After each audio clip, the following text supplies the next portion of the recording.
Hello, and thank you for joining another episode of the Omnibus Podcast, where all subjects are germane.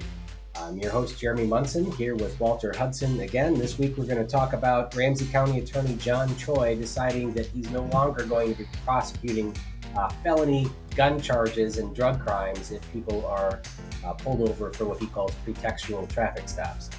We'll get into autonomous vehicles, talking about what the laws should be around allowing vehicles to be driving around without drivers.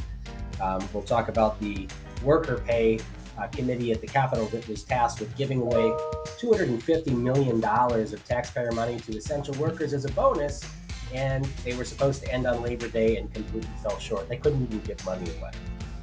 All that and more on this week's episode of the Omnibus Podcast. Everything comes to the floor in such a hyper-partisan manner. I would argue that it's already in the Constitution. We've overtaxed people. People like to legislate by emotion. It's important to address when the governor oversteps his boundaries. I'll pull up my pocket version here. 1,000-page omnibus bills that nobody knows what's in it. All right.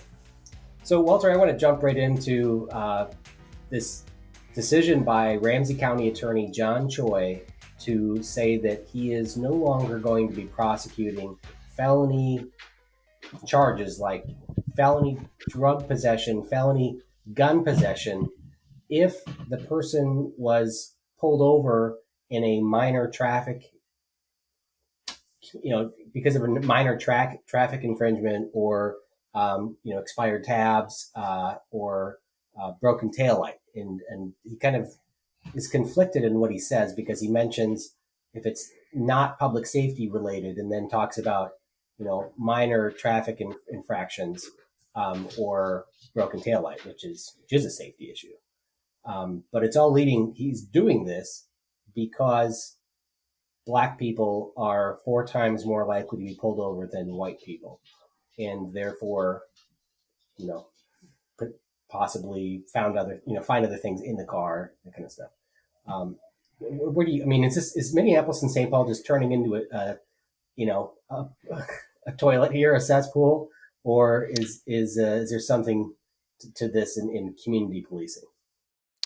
Well, I don't run an organized crime organization, but if I did, St. Paul's looking pretty attractive. You're telling me that I can get away with felonies? And you're not even going to bother to try to prosecute me, so long as I guess the real question here is, if we're going to get rid of these quote unquote pretextual stops, what is the process by which we're going to pursue and arrest, detain suspects for felony crimes? Is there any path to conviction, to prosecution, or are we just going to let all these things go? It's really disappointing to hear this coming out of John Choi. He's long been, in years past, he seemed semi-reasonable. I remember there were conversations between him and the Minnesota Voters Alliance regarding the Tea Party T-shirt lawsuit years ago, back in 2010, 2011. And he seemed like a reasonable guy back then. But this is just utterly insane.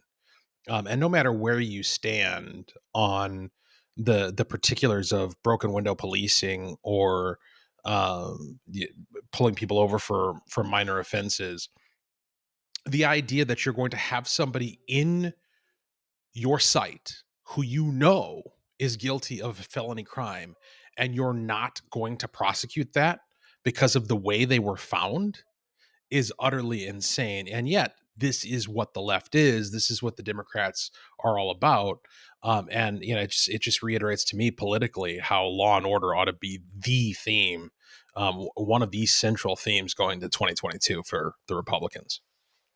Yeah, we had a healthy debate on these pretextual stops at the legislature. In the House, which is controlled by the Democrats, they wanted to basically throw out everything, broken taillights. In fact, a few years ago, they passed legislation that would actually give you money if you were pulled over because of a broken taillight.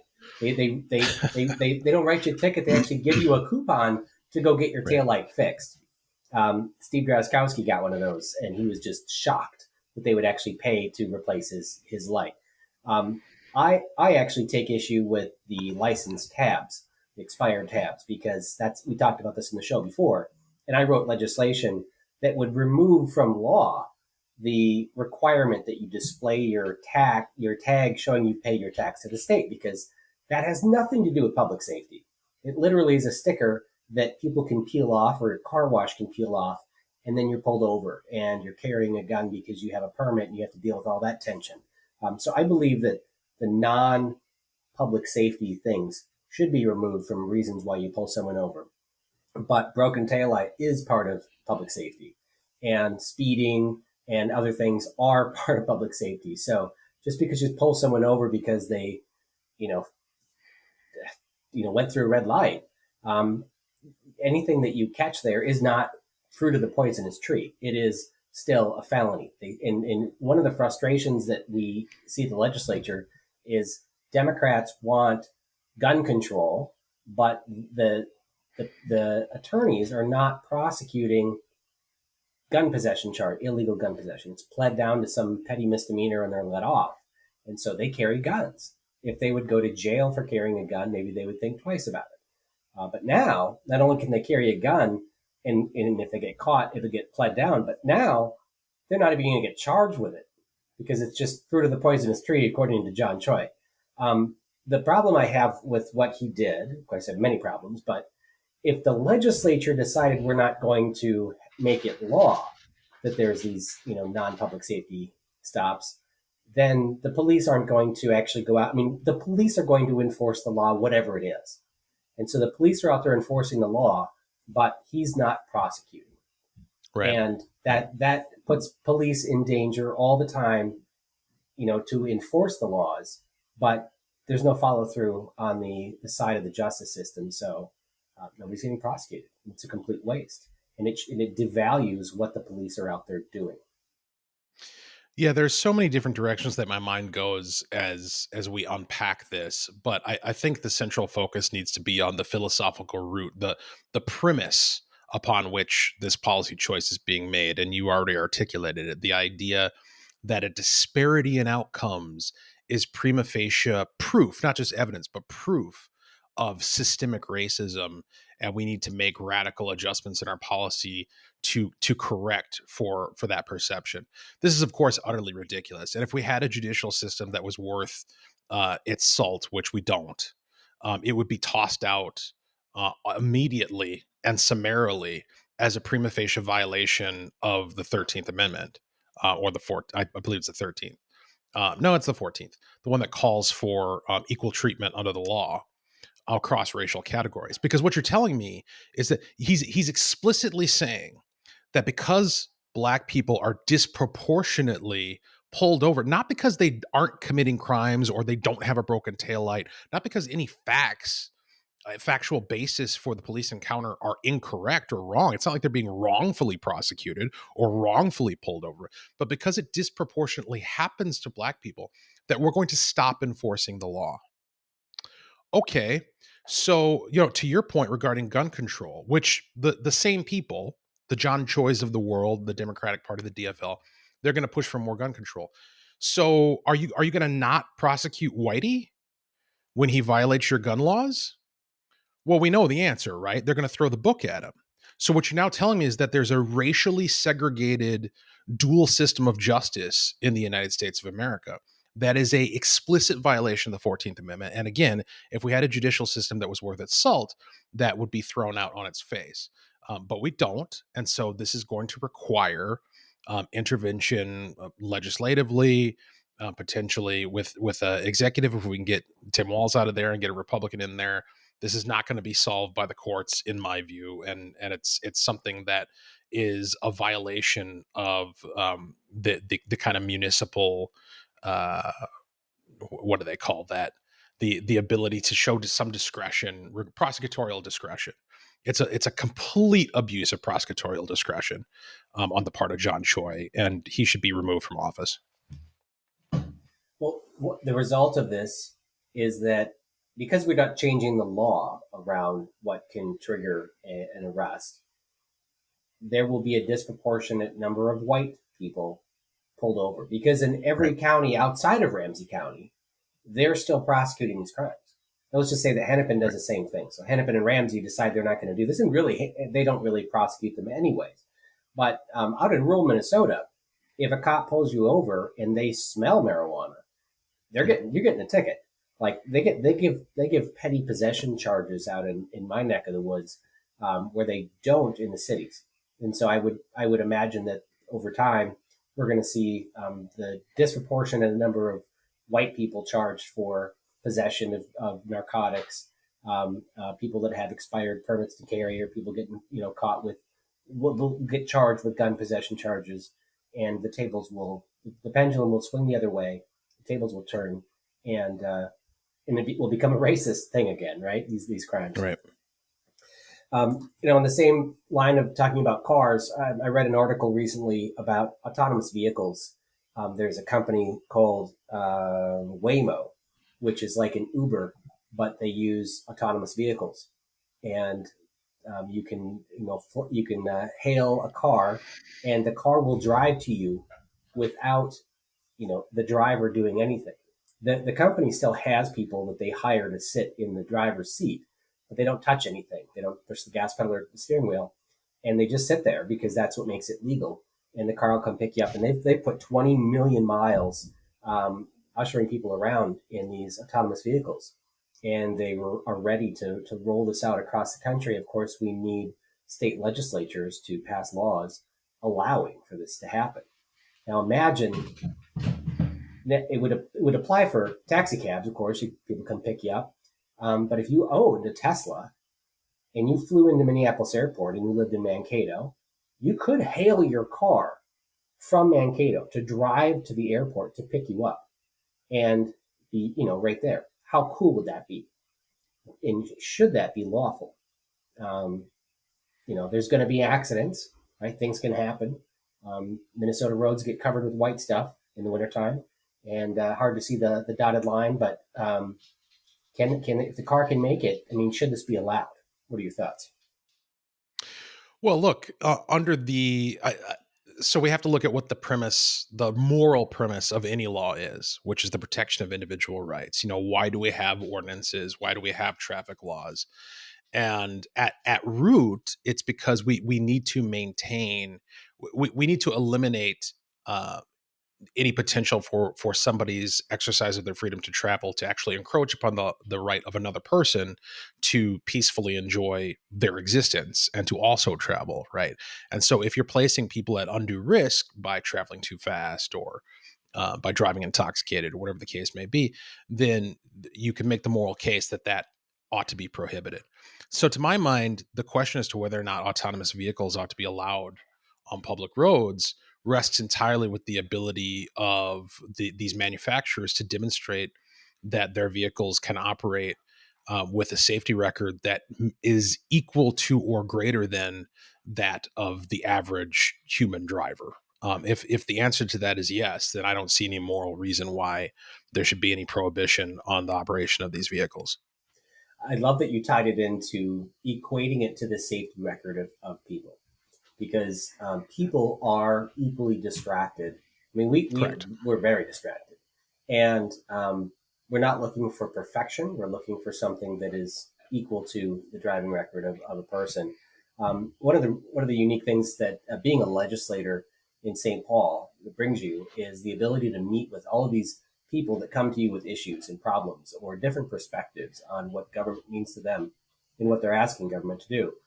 We have an annual day called Disability Day in the Hill, where we have people with disabilities that come to lobby legislators for their cause. And I met with a lot of people that are deaf or blind, disabled, and the blind people especially, talking about going about their business, using public transportation, how moving from touchpads or keypads to touch screens is for a blind person. You think about it. You got the numbers there that were there. You could feel they had Braille on them, the raised buttons, and now everything's a touchscreen, right? How do you, for a blind person, that was an enormous step backwards for them. But I had a long conversation with a group of blind people about autonomous vehicles and how excited they would be to have their own car, to be able to get in, tell it to where to go, and it goes, right? How cool is that? and that it would open up possibilities. Also, being able to drink and drive or drink and Right. drive, right? I mean, Right. go to the car, get in your car, and just say, "Take me home, Yeah. baby." You know, I Right. mean, and so that would be a wonderful improvement for public safety, so that people would be not driving drunk. I mean, there's just great possibilities. So I'm excited to have the debate. I know that Pat Garofalo will be an advocate for autonomous vehicles because he drives a Tesla, and we love having conversations about technology. But it'll be very difficult for the people that are uninformed about the technology to get this through the legislature. But I'm interested in having this debate in lively committee hearings. And of course, every single time a Tesla goes barreling underneath a semi truck at 85 miles an hour and decapitates someone, that's going to be the big news, the big stopper, and be sensationalized. So, Well, and it's similar to the bug that shall not be named, right? So all of the news that we hear that is medical in nature nowadays tends to be centered around the pandemic, but that's not, of course, not the only medical issue that continues to plague human civilization. There are people dying every day. There are people getting injured. There are people getting sick. There are people who are suffering from all sorts of ailments that don't make the news and aren't the focus of our attention, and certainly aren't the focus of any sort of pending legislation, because they're understood and accepted to be routine and accepted, and just part of the cost of doing business as a human being in modern civilization. And in a similar sense, I think a big change like this, because it's sexy and it commands a lot of attention because it's such a dramatic shift in the status quo. Yeah, you're going to get a lot of focus on those early accidents in the early years. But I guarantee you, when you compare the numbers across the board, if you do so fairly, and you're looking at accidents for all causes, it's probably at the very least not going to be any worse than we're seeing from human beings behind the wheel. And so, from my perspective, unless your moral position is we ought to ban driving straight up because of the risk to human life, then you can't argue that autonomous vehicles present some sort of unique hazard. yeah. And we got into this a little bit when we were talking about the hands-free bill, which went into law and effectively bans you from holding your phone while driving. It also bans you from wearing a smartwatch while driving. But it does allow hands-free texting as long as the device is permanently mounted to your car. So those cars with the built-in tablet that can display whatever it needs to display, and you can control stuff. I mean, that's all legal, but people are still very distracted barreling down the road. My father-in-law gave me an article. I haven't finished reading it yet, but a local co-op in Mankato trucks a lot of soybeans about 45 or 50 miles south of Fairmont, and they are short of drivers. They can't find drivers to drive semi-trucks. Right. And so they're experimenting with autonomous semi-trucks that will follow a lead driver. So one person drives a semi-truck, and then these basically robot semi-trucks will follow right behind him, and to truck 80,000 pounds or 80,000 pound vehicles down to Fairmont. So that'll be interesting to watch how that progresses, and maybe that can be the next solution for delivering goods. Well, I think that raises another interesting point, because surely amongst potential detractors to the advent of autonomous vehicles is going to be some sort of argument along the lines of it's going to kill jobs, right? Because what about the Uber driver or the taxi driver who you're displacing, or the delivery truck driver or the truck driver? Well, to that point, as you just stated, apparently there's all kinds of jobs in those fields available now that people aren't willing to take. So that's interesting. But then on top of that, as somebody who works in this industry, who works in the logistics industry, people are not going away anytime soon. Okay. Until you develop artificial intelligence, like the ability to autonomously reason, then you're going to need human beings involved in the process. Even something as simple as, much ado has been made about the prospect of Amazon using drones to deliver packages. Well, that's great if you're ordering maybe an Xbox or something lighter than that. But when somebody orders a couch or they order a new snowblower, there ain't a drone that's going to deliver that to your house, right? So there's a spectrum of customer needs and economy needs that are still going to require human beings to be part of the process, even to the degree that automation is introduced at whatever level and to whatever degree. Yeah, I feel like we're going backwards on some of our technology. As I mentioned earlier, my wife has been sick, so we decided to buy those, what do they call them, Hello Fresh, those meals that are delivered thrice a week, and they come in these huge boxes that are like 20 inches by 20 inches cubed. Yeah. And they have like a 4-inch thick styrofoam liner, and they have, God, I bet it's 15 pounds of ice packs in there that are basically like, I don't even know what it must be like, whatever's inside of a diaper. And we don't have garbage service out in the country here, so we burn just about everything, and we recycle everything that could possibly be recycled. We compost like crazy. We got goats and stuff, and we compost. We have very little trash left, but there are certain things that I can't get rid of. We do have a dumpster that we dump like once every 2 years, but it's just for like broken electronics or, stuff that you can't get rid of. But these stupid packs that come to me are terrible because I don't know how to get rid of them. And I can't believe how much waste is in those things. And every little packet of mayonnaise and spices and everything is, plastic, individual wrap. There's so much trash. Right. It's like the Keurig. It's like the Keurig of food. It's so much waste that goes into it. And I always thought these were like kind of liberal companies. I can't believe that liberals don't just have a heart attack when they get this delivered to them. Well, you're anticipating some sort of intellectual and moral consistency, and that's not going to happen when you're talking about the left. No, and I get Amazon boxes delivered to me, 3-4 times a week. And, yesterday I think there was a bottle of a spray that we use on our dog to comb the hair through or whatever. Like just one little bottle in this big box coming from Amazon, and the UPS guy had to drive at least 5 miles in each direction to get to our place and back to the road. So it's getting horrible. We need to figure out our supply chains better than we are today. Yeah. So I want to talk about the worker pay compensation committee that the legislature passes. At the end of the legislative session, it was billions of dollars that rained down on the state from the federal government. And with Gazelka running for governor and Walz running for governor, they decided to get together and buy votes. And so they put $250 million in a special fund that was going to be given to workers who worked during the pandemic. So if you were not allowed to work, screw you. They didn't care about you. You were not an essential worker. I'm going to try to say that with a German accent. Essential worker. Right, you were a non-essential worker. But if you were an essential worker and you could work, they want to give you more money. And so they formed a committee. So there's 3 members in the House, 3 members in the Senate, and Walz has 3 people.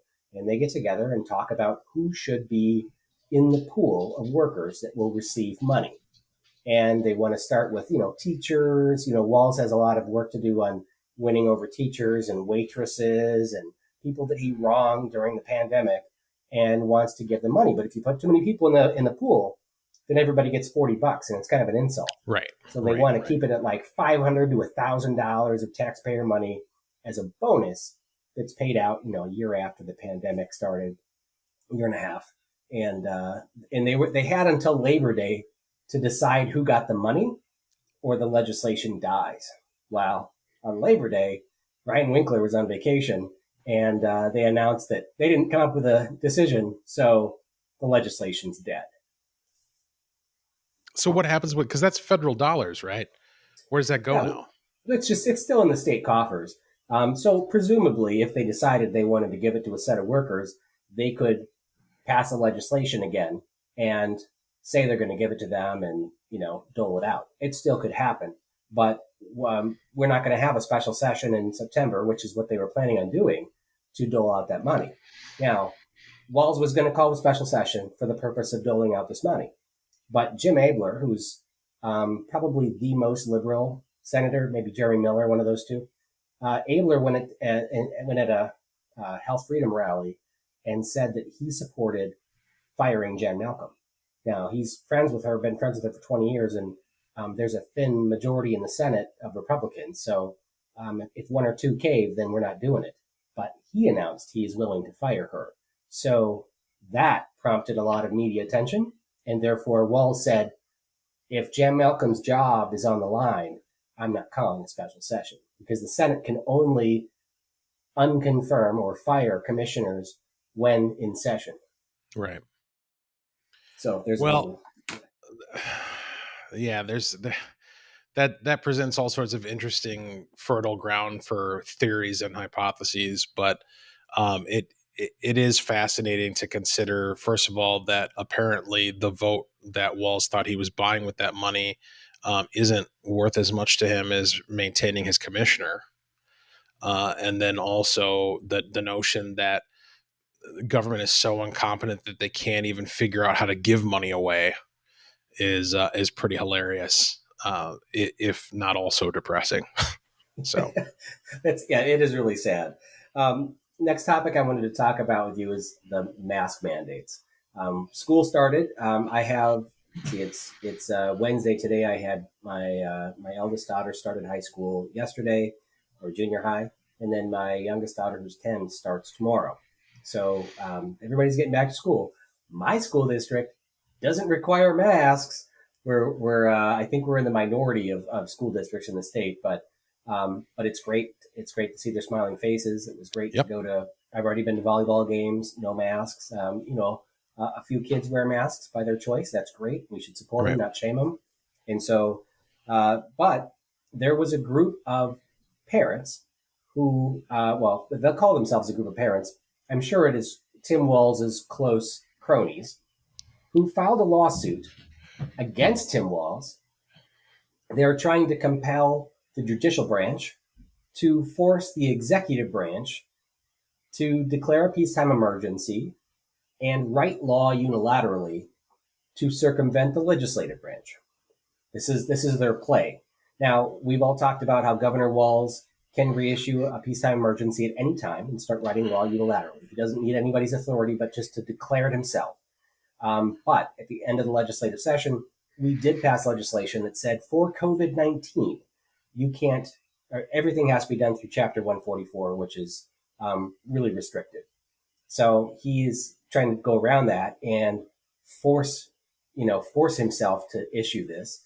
And it would be the most politically palatable way for him to be able to tell people, hey, I had to issue a peacetime emergency and I had to put a mask mandate on schools because the courts told me to do this. Right. And I think that's the play.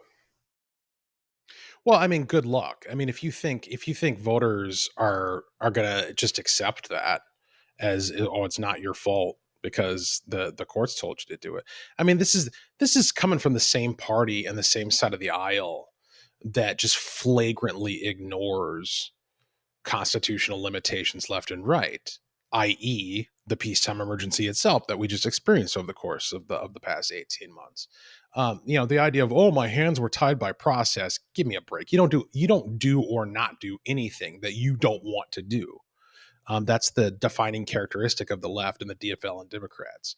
So I don't think that's going to go over politically for Tim Walz as much as he might be hoping it does. But beyond that, I think you're going to see a level of resistance, and we've already seen it in other states where governors have put out mandates and the state has said, you're going to do this. And school boards have autonomously said, no, we're not. Like, come arrest us.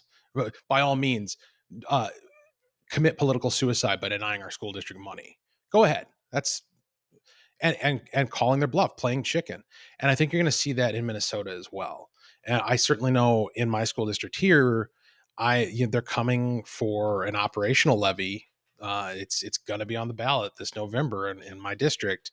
And I just spoke to the school board this week to let them know that in spite of the fact that I've been approached from multiple angles asking me to advocate on behalf of this operational levy, as it stands right now, I'm not going to do that because I cannot in good conscience go door to door asking my neighbors to commit to 10 years of on average an extra $60 a month in property taxes to buy I know not what. Like, what am I even paying for? To the psychological and physical abuse of my children through masking, the forced indoctrination of ludicrous religious views involving racial mysticism via critical race theory. I have no idea what direction the school is going to go. The only assurance I could have that they're going to continue to provide the same product that they've provided up to date is if they explicitly commit to defying Governor Walz and defying the Department of Education and defying any sort of mandates that come from a higher level of government that would push them to corrupt the product that I, as a taxpayer and resident and parent, demand that they provide. That's the type of bold action that's going to be required in defense of our educational values going forward, including having a mask-free environment and normalcy for our children. And we need to make sure that we have local officials on these school boards who are going to stand up for the people who elected them and not capitulate to bureaucrats and politicians trying to make names for themselves at higher levels of government. Well, it's important to know about this lawsuit that Walz's friends, I'm going to call them his friends, that they filed. It was assigned to the same judge who heard our case challenging the constitutionality of the emergency powers and unilateral lawmaking. So if it goes to him, I mean, it is going to him, but if he hears the case, he may just rule in their favor, or he may defer to the Supreme Court. But in our case, it was very clear. Of course, this was a year ago, more than a year ago, he heard our case. He was frightened and thought this, unprecedented times that the governor should be able to have these powers. Once he issues the peacetime emergency, and then subsequently would issue a statewide mask mandate for schools, the emergency would still stay in effect, and he could then spend money, do whatever he wants, write more laws for anything else. And so that opens the door. And it would, of course, trigger a special session within 30 days of him declaring that emergency. In addition to the parents suing to have the mask mandate instated, President Biden is now getting the Justice Department ready to sue states who have Biden wants to ban mask bans. So any state that's banned mask mandates, he wants to go in and undo them. And Biden really does want to have masks in schools countrywide. And he wants them to protect those who have vulnerabilities. He sees this as a fight for disabilities.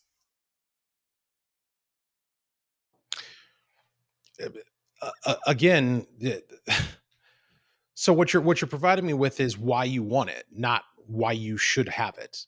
The federal government has no constitutional authority to tell states what they can and cannot do. They don't hold the police power; the states do. This is constitutional basics 101. And I know that we're far afield from actually having that in practice, but you got to draw the line somewhere if you expect to retain some degree of constitutionality.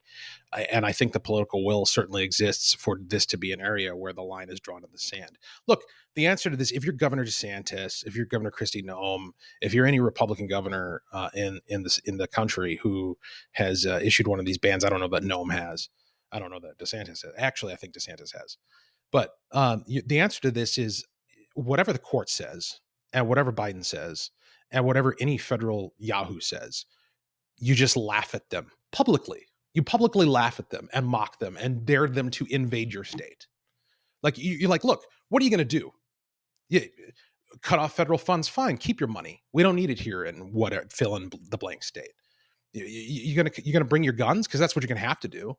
You want to mask my kids? You want to force masks onto kids in my state? You are going to have to send soldiers to do it. And they are going to be met with the National Guard. And we are going to have a civil war. This is the type of rhetoric that needs to be employed. People need to know that you are more serious than he is.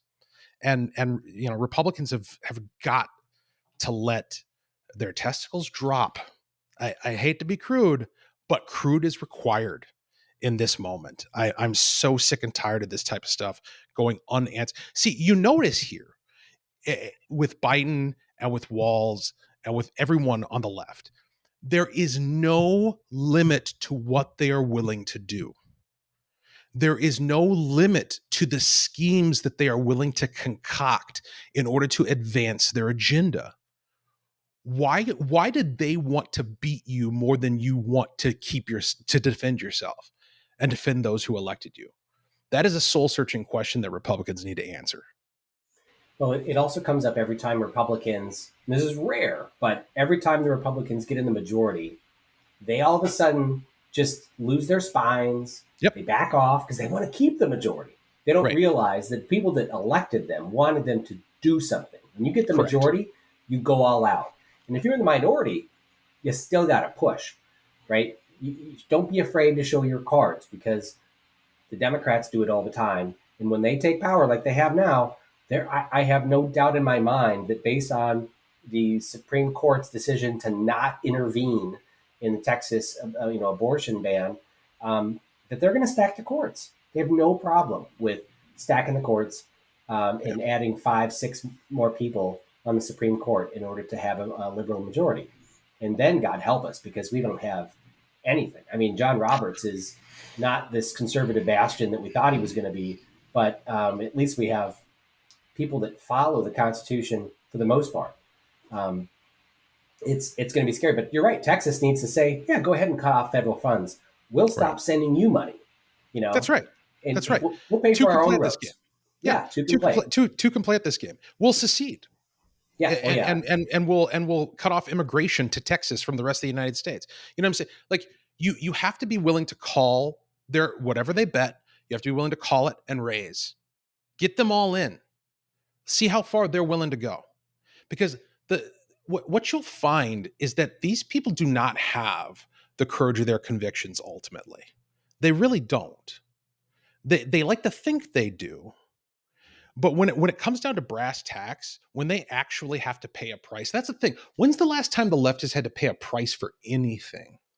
When's the last time Democrats had to pay a price for going too far? You know what I thought with this defunding the police movement in the city of Minneapolis. I mean, just Ilhan Omar in general, they haven't paid the price for her, right? Right. But what they're doing with defunding the police and just blatantly doing it, and they're embarrassing. They're embarrassing most moderate Democrats. They should have paid the price last election. Trump should have been reelected. But I don't know how they got away with it, other than they were the ones counting the ballots. Well, you say God help us if they stack the courts. He won't, because the way he operates is he expects you to do everything within your ability to help yourself before he intervenes. And we haven't done that. And what that's going to entail is, as we've been saying, however they stack the court, whatever kind of fiat they engage in, because that's what all of this is. Whatever kind of fiat they engage in, our answer just needs to be to laugh into their face, make fun of them, ridicule them, and then ignore them. That has to be the answer.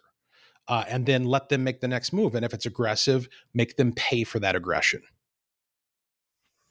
Yeah. Did you watch the video of Tim Walz at the DFL fundraiser in Alexandria? No. Well, he went up to Alexandria to this 4-county DFL fundraiser and just gave a speech. And in the middle of the speech, the Line 3 protesters came out and started screaming at him about, how he campaigned for governor against more, liberal candidates. And when I asked about Line 3, he said it was a non-starter. He was gonna, he wouldn't allow that to happen, and it's almost done. And they interrupted his speech over and over again. They embarrassed him, and they started singing songs and stuff and chanting, and got in his car and drove 4 hours back to the cities.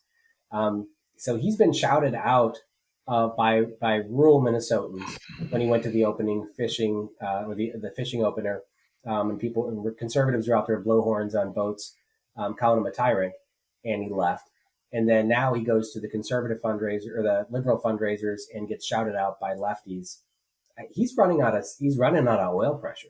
I mean, I don't know if he's going to actually run for re-election, if he's going to be primaried by a more liberal, because Democrats are not afraid to continue running left. They just don't see a stop. like conservatives for some reason go, well, I'm a right to work guy, but I don't want to publicly say it until we get the majorities and we can just speak the truth. Right. Democrats are not afraid to say, oh, we shouldn't have police force, and just be right out there and open about it. And I just think he's going to get primaried by somebody, far left, and he will have to, tack left in order to try to get of course the endorsement doesn't mean anything, but he'll have to tack left a little bit to win the primary. And then hopefully he just kind of falls off the map. Well, I mean, to me, it's you could fill in the blank with whoever the DFL's candidate for governor is, whether it's Tim Walz or somebody else. Ultimately, it doesn't matter. I was talking about this with another group earlier today. The Keith Ellison is kind of the case study of where we stand in the state of Minnesota. Keith Ellison is the most ridiculous candidate for anything that has, even more so than Ilhan Omar. I mean, this is a guy who has publicly and shamelessly advocated for terrorists without apology. This is a guy who has beat his significant other and is accused of having done so credibly. This is a guy who's absolutely worthless as a human being. He's a terrible candidate. Nobody in their right mind would put him up for any public office, and yet he won statewide. Why? Because the candidate for statewide office for the DFL for anything doesn't matter. Doesn't matter who it is. You could put you could put O.J. Simpson up there. Wouldn't matter. He'd still win because the DFL controls the machinery of politics in the state of Minnesota. That is what needs to change. And in order for that to change, there's going to have to be some deeply impactful reforms that take place. They're going to have to be forced from the ground up. They're not going to involve conventional political plays. And the only chance we have of beating whoever the DFL puts up statewide is by learning how to tackle, learning how to be aggressive, and ultimately providing a value proposition for voters who are sick and tired of what they're seeing to come out in droves and overwhelm that Democratic machine, while at the same time doing everything we can through other avenues to throw wrenches in its gears. Well, we had another person jump in the gubernatorial race this week. Senator Paul Gazelka had an announcement this morning. Actually, it's Wednesday, at the Capitol Rotunda, announcing that he was running for governor and really focusing on a platform of law and order. He was flanked by his family and police officers.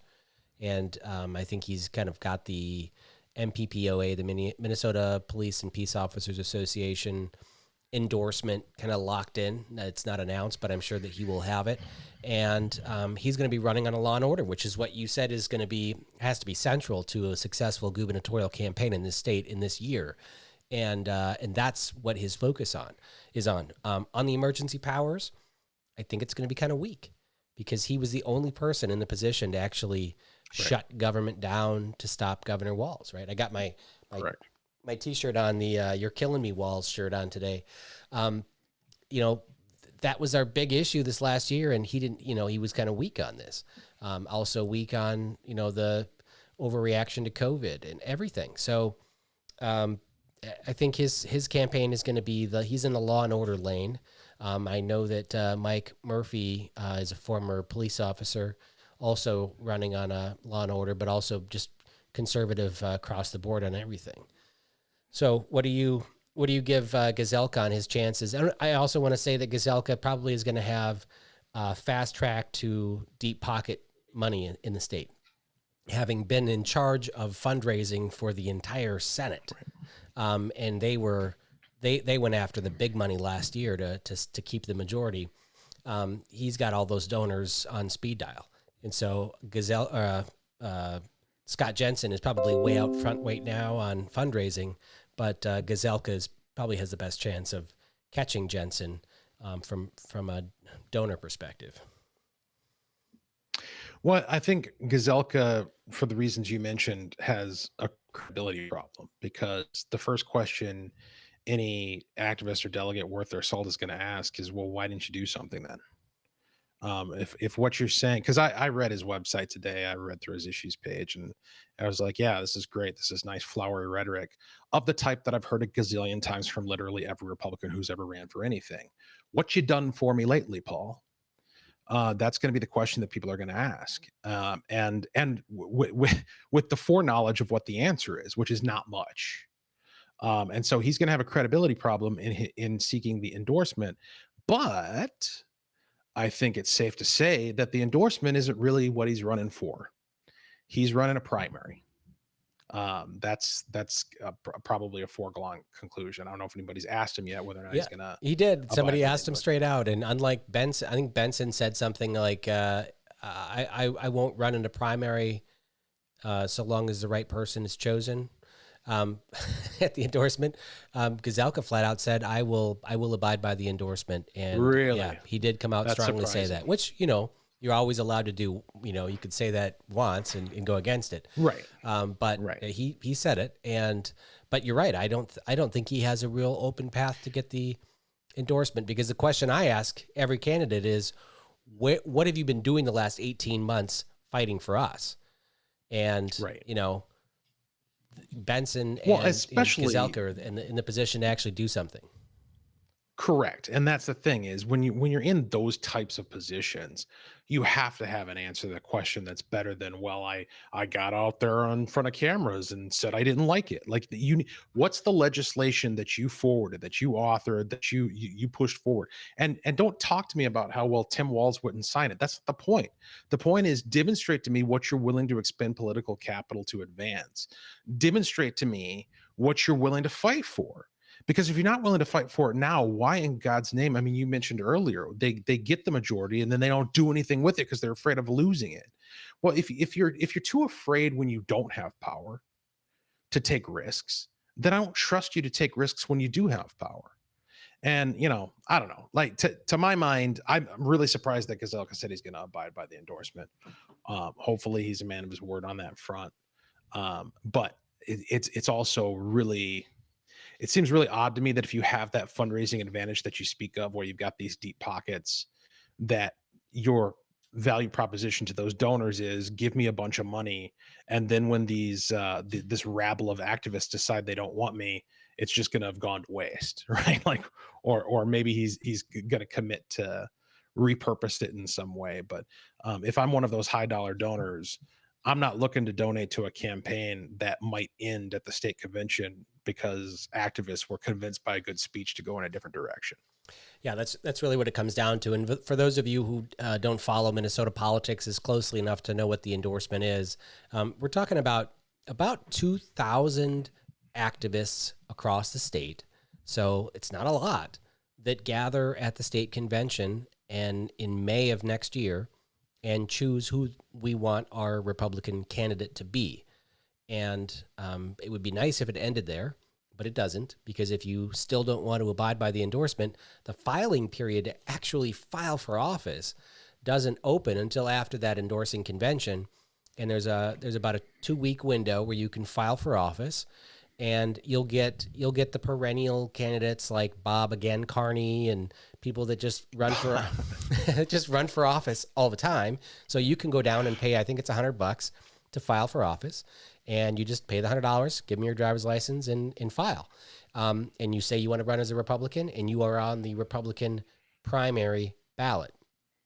But if you abide by the endorsement, then you don't file for office. Or if you file for office and then somebody else files, like you don't think you can beat Bob again, Carney, and Bob calls you and says, hey, will you take your name off? There's a withdrawal period when the filing period ends. It's like 48 hours that you can take your name off the ballot.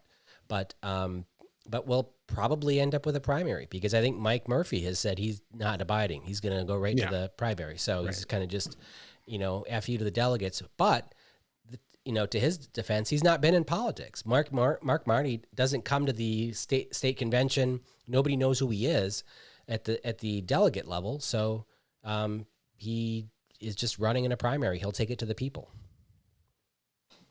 Yeah, I mean, look, I respect and have always respected the right of a candidate to opt to run to a primary. I think that's a legitimate choice. I don't think it's a wise choice, especially given the historical inability of a primary challenger to defeat a endorsed Republican candidate. It's kind of like the polar opposite of the DFL. Like their endorsement doesn't mean anything, Yeah. but ours does. And so, but on the flip side of that, maybe the strategic math is the party is at the weakest point that it's been in a while in the wake of the fiasco that we just endured with the resignation of Jennifer Carnahan, and maybe the party's stamp of approval isn't as potent as it has been in past cycles, and a potential primary challenge, if executed well, could be successful in this case. I guess we'll see how it pans out. Yeah. So the presidential primary, which was new last election, really weakened the reason why people go to caucus.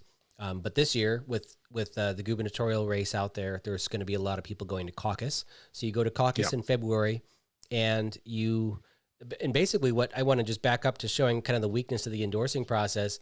There was a weakness shown about 10, 12 years ago, 12, 13 years ago, when Ron Paul ran for president, because they organized in Minnesota a very small percentage, 5-10% of Republican activists were Ron Paul supporters, but they showed the power of list building in using slates, where, we went to the caucuses. I'm going to say me, because I was involved in this.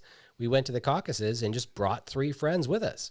And if you just bring 3 friends with you and they vote for you to be a county delegate, you're in. And we would just run these slates and say, okay, now at the county convention, not all of you Ron Paul people are running for delegate. You're going to choose these 3 people, and then all the Ron Paul people will vote for those 3 people. And they continued to move delegates up from the county convention to the state convention and to the district conventions, and then to the state from there, and ended up with a majority of delegates at the state convention. And so all but just a couple national delegates from Minnesota were Ron Paul delegates. So you showed how a small minority could actually take over the caucuses. Now, if somebody like Jensen or Mike Murphy were organized on social media and had a bunch of people out there that could run slates and share spreadsheets and stuff, which is much easier to do now than it was 13 years ago, you could run the delegate list and just steal the endorsement should you want to. You could, of course. The difference is that Ron Paul had a long established and relatively popular brand that got people excited and activated and eager to participate in such a scheme. I don't know that the same can be said of Scott Jensen, with all due respect, or any of the other gubernatorial candidates who are vying for the endorsement in 2022.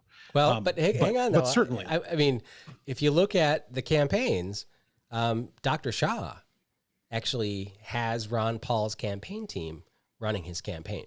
He has tapped into the Ron Paul base in Minnesota. And if Ron Paul were to come to Minnesota and hold a rally for Neil and fundraiser, I mean, I would drive across the state. Perhaps. Yeah. Perhaps. But we've seen this movie before.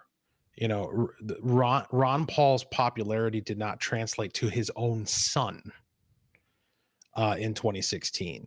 And the same thing with Trump. Trump giving somebody a stamp of approval, a kiss on the cheek, doesn't ensure their political success. People make judgments about individuals. They don't just blindly follow the endorsement of even somebody who they would vote for if that person was running. And so I'm not discounting the possibility. Sure, Ron Paul could give a boost to somebody like a Shaw, but I wouldn't put a lot of stock. I wouldn't bet any money on the notion that if Ron Paul were to show up in Minnesota, that would seal the deal for a Shaw endorsement or any other endorsement that he might give. Yeah.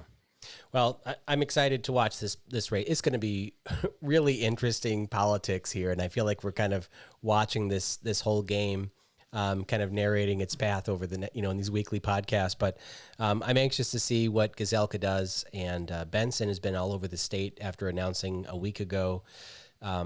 It's going to be interesting. They're all over the place, and I'm hearing from a lot of people calling me, asking my opinion on candidates. And I'm sure you're getting the same. People are trying to figure out, the truth on different things and where people are at. But we just need to get out and win. And, one of my frustrations with the primary is that in the state of Minnesota, the primary isn't until the middle of August. And we have elections in Minnesota. The general election, which would normally occur in, early November, actually starts 45 days prior to November. So we're actually starting in mid-September. And so from mid-August to mid-September, it's 1 month that is the primary campaign. And so this gubernatorial election is gonna hurt feelings. You might be supporting somebody that I'm against, and we're going to be attacking each other's candidate and hurt feelings. And all of a sudden the primary happens, your candidate wins. I'm mad because he got down and dirty at the end and threw mud at my candidate. And it's going to take and I'm going to screw him. I'm going to vote for Walz just, cause whatever. It's like, we need to get over those hurt feelings and get everybody in alignment to rally behind that one candidate, and then go out and convince our neighbors who are independents and moderates that they need to vote for the endorsed candidate, even though we were trashing them a month ago. So that's what's so hard to heal in Minnesota in just 1 month time. I agree with you that is an issue. I wonder to what extent it is a primary reason why Republicans have not met with success statewide in many, many cycles. I think that to an extent, you and I, and likely many of the people who listen to this, are insiders, quote unquote, in that we have been part of these party processes and we've attended caucuses and gone to conventions. And so, for us, we're like the fish in the bowl looking at the rest of the world through the walleye vision of the glass, right? Whereas for people outside of it, people who aren't part of this party nuance, they don't care about the hurt feelings or what mud was slung between primary candidates. They don't even know who the other candidate in the primary was. All they know is who's on the ballot in the general election. And as long as that person, whoever it ultimately ends up being, is providing a value proposition that is worth supporting, they'll come out and support that candidate. And I think it's those people, the people who are not deeply and intimately involved in the party processes, who start paying attention in that final couple of months and then come out to vote in November. Those are the people who are going to tip the scale, not the party activists who have hurt feelings because their candidate didn't get the nod. You're right. I guess I'll clarify. The elections in Minnesota are won by the 10% of people who know the least about politics. The very outsiders, right. The fringe people, right? And it's literally the people that they get the mailers in the mail, they throw them, and then it's getting close to election. Oh, maybe I'll pin this one up on the fridge. And then they look at that picture on the fridge 4 times when opening it, and that's the person they vote for because they know the name or something. They literally go down the ballot and choose the name, if they're not voting along party lines. They're going to get mud slinging back and forth between Republican candidates. Jensen can't be trusted. Gazelka can't be trusted. But Walz is going to be putting out tons of positive stuff. And that last month between the primary and the general is the time that the Republican candidates start slinging mud at Walz. So Walz is going to have very little negative ads against him compared to, Jensen and Gazelka and Benson, and lobbing bombs at each other. And so that's what I'm saying. And then when the primary's over, if my candidate loses, I'm not as engaged and empowered to get out there and door knock for the endorsed candidate. I'm not as energetic about them because they were just beating up on my candidate a month ago. So every activist in the state has to get out and convince 20 people to vote for the Republican candidate. And that's what I'm talking about, just unifying and rallying the base and getting people going to get our candidates across the finish line.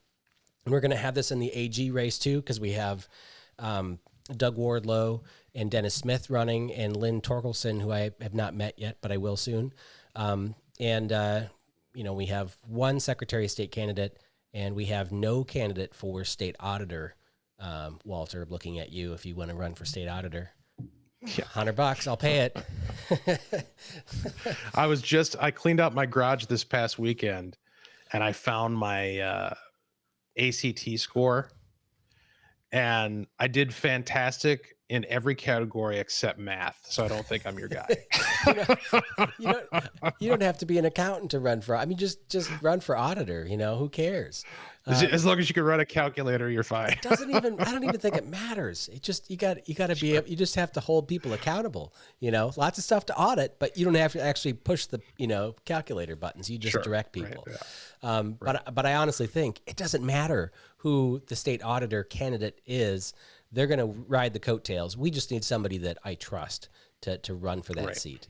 And so, yeah, we need. And it's tough to run around and campaign and sing, "Ladies and gentlemen, the next auditor of the state of Minnesota, Walter Hudson." What? Okay, what? You're right. Yeah.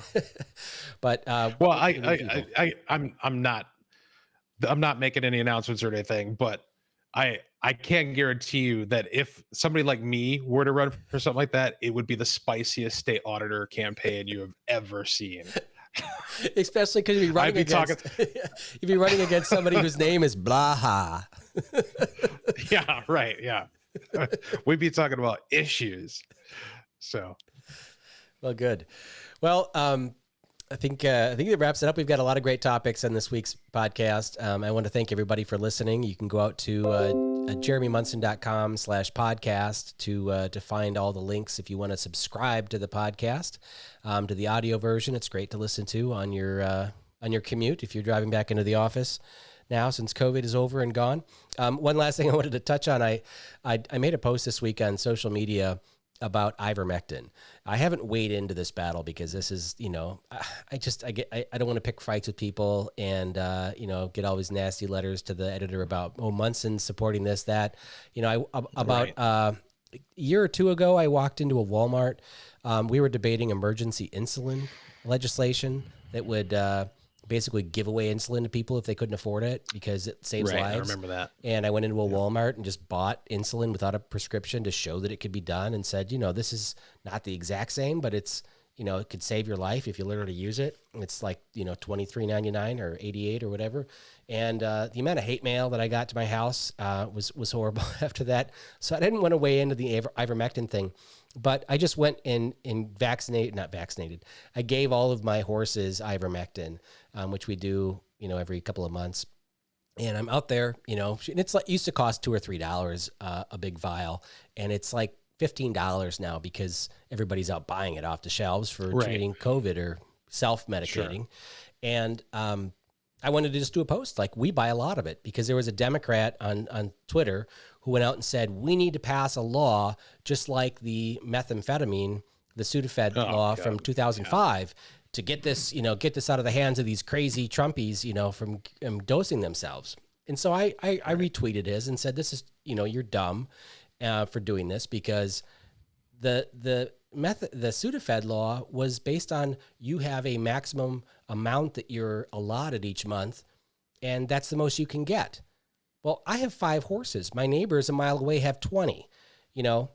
There's no maximum amount. And if I just get one dose, one horse, that treats like 1,250 pounds. So if I take all that, I can still overdose. So you're not doing anything with your stupid law. And it isn't like we're taking it at a pharmacy and putting it behind the counter. It's at Mills Wheat Farm. They don't have pharmacists there. So you'd be putting it at a veterinarian. And I don't have to give it to my horses, but if I give it to them, they're healthy. So if it's at the vet and it's $60 a dose, I'm not going to give it to them every 2 months, and then the horses suffer. And I got to feed them more, So it's overall a dumb response from Democrats and misled Republicans that think they can protect people from themselves. You know, if they really want to go out and protect people, why don't you put Tide Pods behind the counter? Protect those people from eating Tide Pods. I mean, there's a million things you can do to try to save that one life, but taking ivermectin away from animals is just dumb.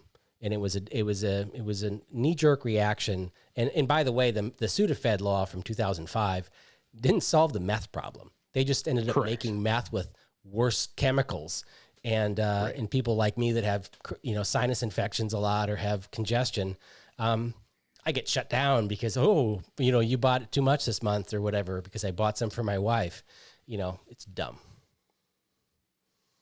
Yeah, no, I mean, I have very little to add to that analysis other than to just state that it's, if people are really concerned about people making ill-conceived self-diagnoses and engaging in ill-conceived self-treatment, which they're not, by the way. Like that Democrat who's proposing this, he doesn't care about anybody. This isn't about actually taking care of people for the reasons you articulated. Rationally, it doesn't. Logically, it doesn't. But it does something for him politically, and it does something for him cathartically. So that's why he's doing it. It's self-aggrandizing. But if you were somebody who was sincerely concerned, then you'd be asking yourself the question, why are people willing to do this? Like, why do people want to not just specifically look into ivermectin, but why are they interested generally in treatments for COVID that are unconventional and that go beyond the recommendations of the CDC or Anthony Fauci or any given public health authority? And I think the answer to that is pretty obvious. People are using their brains. They may not be coming to the correct conclusions. And I have no idea whether ivermectin is effective for COVID or not. That's beside the point. They may not be coming to the correct conclusions, but they are operating on some self-evident premises. In this case, the self-evident premise is that when you are dealing with a viral infection, early intervention and treatment is preferable to sitting around in isolation and waiting until you need to go to the hospital and possibly having to be put on a ventilator, which has a 90% death rate. Okay?